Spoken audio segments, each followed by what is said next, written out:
Good day. My name is James from UNI Versities. Mathematics has played a crucial role in every year that students went through. And we cannot deny that students struggling with math has a higher percentage than those who actually enjoy it. But with the book published by Ian Stewart entitled Nature's Numbers, this particular book can actually change the perspective on math. Let's hear from our reporter Sam from Emilio Aguinaldo College. So I heard na ni-require ng profs ang pagbasa ng Nature's Numbers, Chapter 1 by Ian Stewart sa mga freshmen. So may mga naging bago ka bang idea or may mga na-reinforce ka bang ideas about math? Actually, chapter 1 lang yun. Pero na-realize ko na math is beyond numbers talaga. Mas na-appreciate ko siya more and it can even serve as an instrument to appreciate the environment more. Sabi nga 'di ba mathematics is the language of the universe.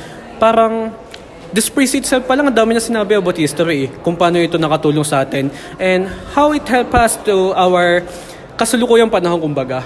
Mathematics even help us understand our perspectives. So, that's all lang naman ang aking pagkakaintindi.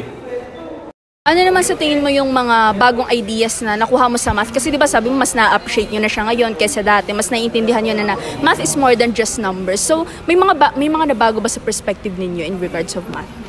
Kung iisipin mo yung math, sobrang lawak niya. Sobrang laki na nasasakop niya. Kaya pansinin mo yung math. Part na siya ng daily routine natin. Kaya sobrang na-appreciate na lang namin yung math kasi sobrang laki ng impact niya sa society.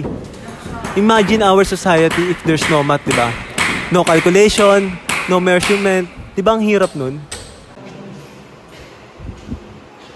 So, ayun nga, bukod sa mas na-appreciate ko siya, mas lumawak yung pagtingin ko sa kung ano nga ba yung naitutulong ng math sa buhay natin and how to live life effectively and sa pag-adapt natin sa continuous development ng mundong kinagagalawan natin. Pero hindi ba maraming students ang may ayaw sa math? Tapos sabi niyo, nagiging part pa siya ng daily lives natin. Hindi ba parang mas negative thing yun, lalo na sa mga students na may ayaw sa math?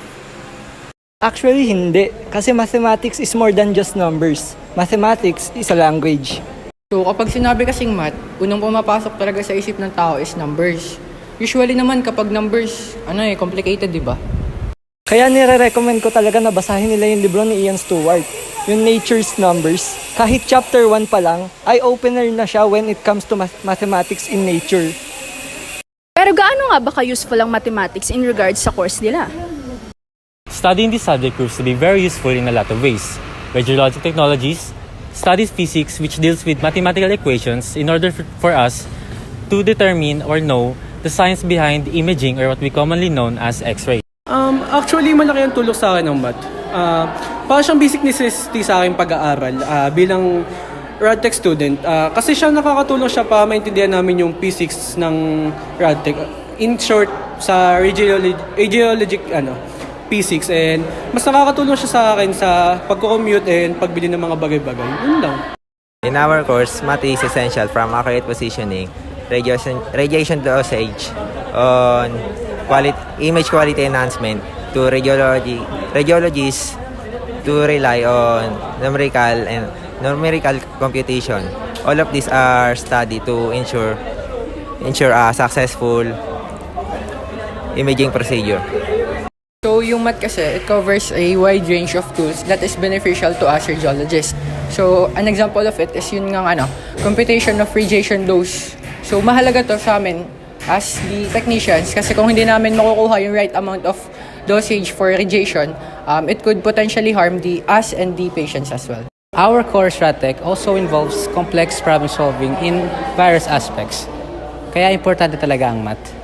Para ma-ensure din ng safety both ng patient and radiotechnologist, proper procedures and calculations are strictly implemented sa course namin.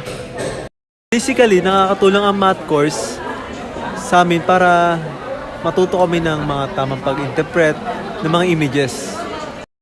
Pero di ba yun din yung kinuha mong course? Well, actually, marami kaming math sa course namin. Although na-appreciate ko naman siya throughout the years, pero kasi kung isipin mo, challenging talaga yung math. Kaya, it can be fun, but most of the time, challenging nga siya. Pero hindi ba? Yun din naman yung kinuha mong course. Wala naman sinasabi na hindi yung kinuha kong course. Pero ayun nga, nakakatulong siya as a foundation sa maraming aspeto sa RadTech. And anyways, that's all for today's video. And sana lahat kayo may natutunan sa aming video. And to be clear, math can be fun. sometimes. Once again, I am Sam, I am James. and we We are are from UNI University.